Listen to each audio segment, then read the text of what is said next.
आपल्या प्रत्येकाच्या आतना एक शत्रू दडलेला असतो, जो आपल्या प्रगतीच्या मार्गातला सगळ्यात मोठा अडथळा असतो.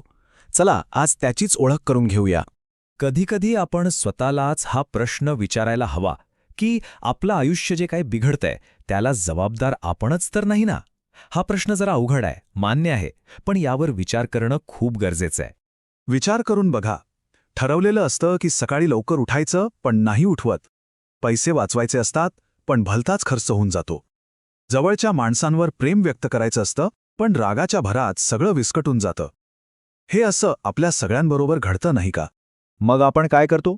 जगाला दोष देतो किंवा नशिबाला. पण खरं सांगू, खरा शत्रू बाहेर नाहीये, तो आपल्या इतक्या जवळ आहे की आपल्याला त्याची कल्पनाही येत नाही. मग कोण आहे हा शत्रू आणि त्याला हरवण्यासाठी काही गुप्त फॉर्म्युला आहे का? कारण जोपर्यंत आपण या शत्रूला ओळखत नाही तोपर्यंत त्याच्यावर विजय मिळवणं शक्यच नाही.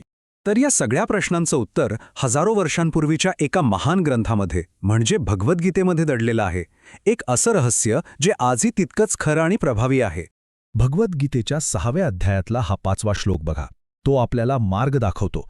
उद्धरेदात्मनात्मानं नात्मानमवसादयेत आत्मैव ह्यात्मनो बंधुरात्मैव रिपुरात्मनः. आणि याचा अर्थ इतका सोपा आणि इतका पॉवरफुल आहे. श्रीकृष्ण अर्जुनाला आणि पर्यायाने आपल्या सगळ्यांनाच सांगतायत की स्वतःचा उद्धार स्वतःच करायचा असतो. स्वतःला कधीच कमी लेखायचं नाही, कारण आपला सगळ्यात चांगला मित्रही आपण असतो आणि आपला सगळ्यात मोठा शत्रू तो सुद्धा आपणच असतो.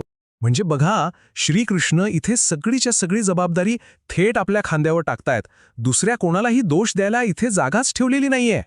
माहितीये, हे जे हजारो वर्षांपूर्वी सांगितलं गेलंय ना, त्याला आजचं modern psychology locus of control असं म्हणतं.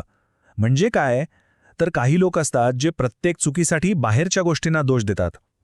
याला म्हणतात एक्सटर्नल लोकस. पण गीता आपल्याला काय शिकवते? Internal locus. खरी शक्ती, खरं नियंत्रण आपल्या आत आहे, आपल्या मनात. तर आपलं मन ना 2 रूपात असू शकतं.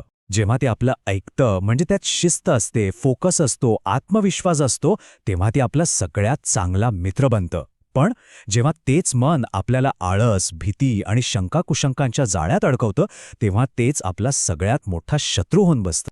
म्हणूनच एक गोष्ट पक्की लक्षात ठेवायची. बाहेरच्या जगातली लढाई जिंकण्याआधी आपल्या स्वतःच्या मनातली लढाई जिंकावी लागते. बरं, हे ज्ञान फक्त पुस्तकांपुरतं नाहीये हा. खऱ्या आयुष्यात ते कसा बदल घडवतं हे आता आपण 3 वेगळ्या पण तितक्याच प्रेरणादायी कथांमधून बघूया. आता रोहनचीच गोष्ट घ्या. हुशार मुलगा, पण सोशल मीडिया रील्स आणि गेमिंगच्या नादात अभ्यास मागे पडला होता. त्याला वाटायचं की मोबाईलमुळे सगळं होतंय. पण जेव्हा त्याला हा श्लोक समजला तेव्हा त्याला खरी गोष्ट कळली. शत्रू मोबाईल नव्हता, तर त्याचं शिस्त नसलेलं मन होतं. त्याने मनावर ताबा मिळवला आणि आज तोच रोहन एका टॉपच्या इंजिनिअरिंग कॉलेजमध्ये आहे.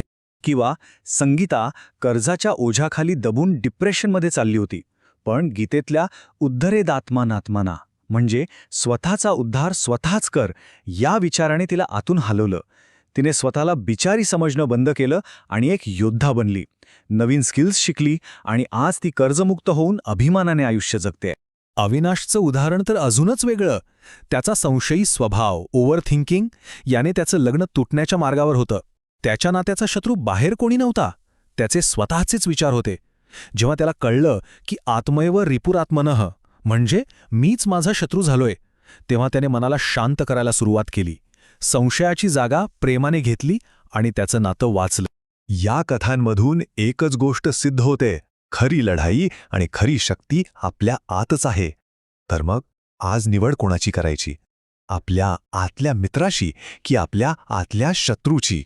लक्षात ठेवा, ही निवड फक्त आणि फक्त आपली आहे.